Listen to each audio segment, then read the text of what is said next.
Tubiest of the tubiest. That's you. And I'm 50 plus. I am back rolling. Actually rolled pretty hard today.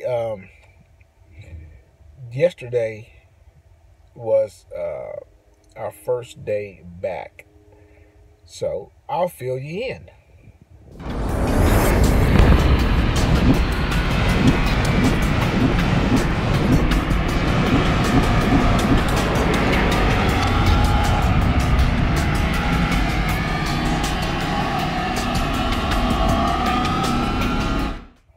Alrighty, guys. Well, I'm not gonna make a long one today because I gotta crash out and get back rolling in the morning. But you know, my truck was in the shop and it was down for quite a while, and I'm gonna do a separate one on the shop adventure. It sucked ass, but I don't care. It's behind me, and I'm rolling again. In fact, today, let's see how much. All right, look at that. 583 miles. That's what I've done today. See that? Now, that did take, you get 11 hours of drive time. And you have 14 hours to get that 11 hours in. Well, let me fix that. You have 11 hours on duty, okay? That's going to include pickup and delivery, okay? That's still on duty. But you have 11 hours, okay, to get that done, to basically work. And you can break that up in a 14-hour span of time. So technically, if you just running and you don't have any pickup and deliveries, I could have actually done 600 plus easy. So when people say, how many miles do Swift give you? How many miles do that? How many? Hey, goddamn, how lazy are you? The miles are there. They don't just come because a company give you the miles. Shit, you got to run them. And if you lazy as hell, you ain't gonna get it done. Plain and simple. So tomorrow we have 554 miles to drive tomorrow, and then the next day was Sunday. It's only like 150 or something to get to the destination. So we got to do this again tomorrow. Not a problem.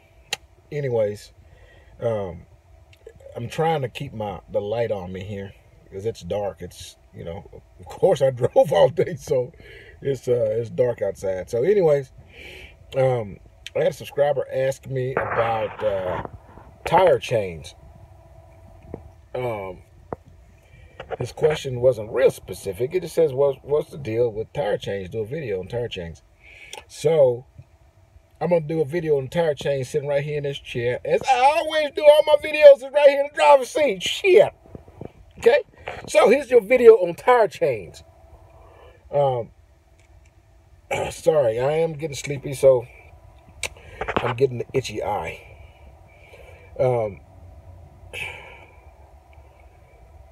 Those of you that are in training right now, by the time you get to the mentor phase, it's going to be, you know, spring. It's very little snow, if any. So chances are your mentor won't teach you about tire chaining. You know, when I begin to mentor, we're going to learn how to put tire chains on. I don't give a shit if it's September and 180 degrees outside. We're going to have to find some shade and put on some tire chains so you know how to do it when the time comes. However, I was with my mentor in the winter when it was snowing and we came into some really nasty stuff, and we never put on tire chains. I was lucky enough to have a badass freaking mentor, dude. It was awesome. And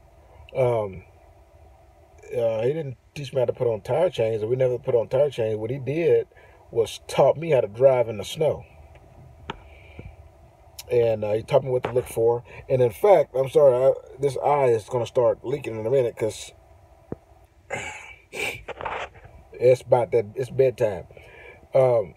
He taught me how to drive in the snow. In fact, I got a video of it.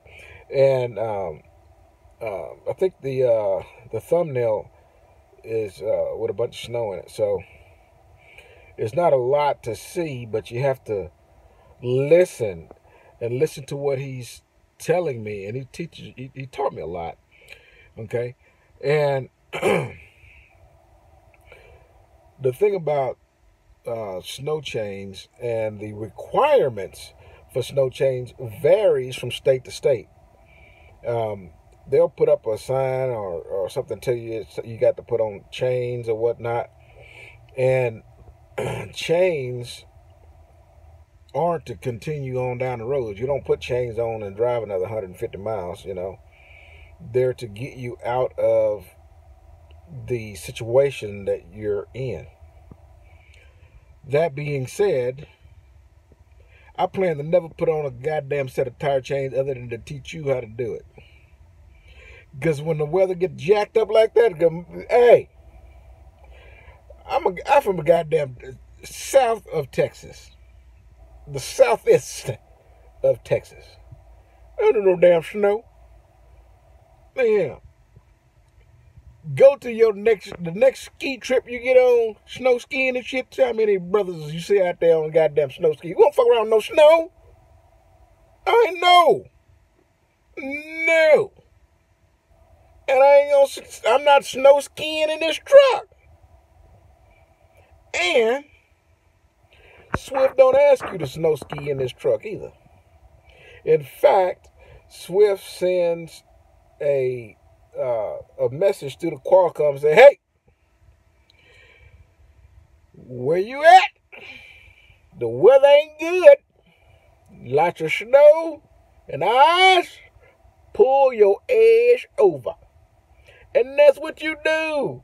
When the conditions ain't right, pull over. Don't risk driving in conditions where you would even have to use snow chains. When the time comes, maybe you're stuck or something, you're going to need to know how to put on tire chains. And you can get stuck. You can even get stuck parked, okay? But to semi-answer his question, the rules for tire chains vary from state to state. In some states, you have to put them on more tires than others, and you just have to find out what those state regulations are to be legal to move that truck around if they have a tire chain law enforced at that time. Okay, but just use that sixth sense called common sense. And if the conditions aren't good, you don't feel right in driving, just stay parked. Or park if you see it starting to get bad. That being said, I run the Northeast. And I'm going to tell you something. It can snow 5 feet. By 6 o'clock in the morning, them goddamn roads look like it never snowed. There'd be snow piled up on either side, but that road, the interstates, shit, they get them suckers right, man. They get them right. So if you're driving and you actually can get on the road, you start driving after it snowed like that, you'll notice the interstates are really, really, really good. And this will also happen if it starts snowing while you're driving. It's having to get off the interstates. The on ramps and off ramps, that's what's jacked up. They are horribly bad. So more than learning how to put on tire chains, the best way to learn is how to not ever have to put on tire chains. And some of that is learning how to get on and off of exits, and when you should be getting on and off the exits or off the road, period, when the weather gets bad. Okay. And it's crucial, it's critical, because you can be driving up the interstate, and then you'll get to a part of the interstate where they hadn't quite got the roads perfect. They don't even get perfect, but they get damn good. And you decide, well, it's time to exit. But then you look at the off ramps, and they are just scary bad. So here's the trick: slow your ass down. Slow down. When it comes to conditions, slow down. Night is a condition. Slow your ass down. Don't be driving no balls out in this, and it's dark, it's nighttime. The interstates don't have lights out there. Slow down. That's more dangerous than snow, because most people think, oh shit, it ain't, the road's good, sky's clear, it's just dark, so I can drive balls out. Yeah, well, until you run off the road. So I appreciate the question about the tire chains. Again, my best advice is to never have to put them some bitches on. That's my goal. If I drive trucks for the next 20 years, on my 21st year, I'm going to put on tire chains, which means my ass ain't going to be driving there, and I ain't going to put them on. But what I am going to put on is a night light. I'll see y'all later. Yeah. Boop. Hey everybody, 50 Plus here. What do I do when my recruiter won't return my calls? They're lying to me. They don't have answers to the questions I'm asking. Problem is, once I get those questions, it's already too late. Industry standard: once a recruiter has got you, they got you. You belong to them. At the end of this video, I'm going to give you my recruiter's information. Her name is Autumn, and if you're thinking about joining Swift, that's who I want you to contact. Give her a call. She's going to send you through the process. Eventually, you're going to wind up on a mentor's truck. When you get in that truck, you're going to be in that truck for $200. For $200, I want your phone in the bunk. If you're willing to do that, I'm going to send you a Blue Pirate headset. You need to let Autumn know 50 Plus sent you.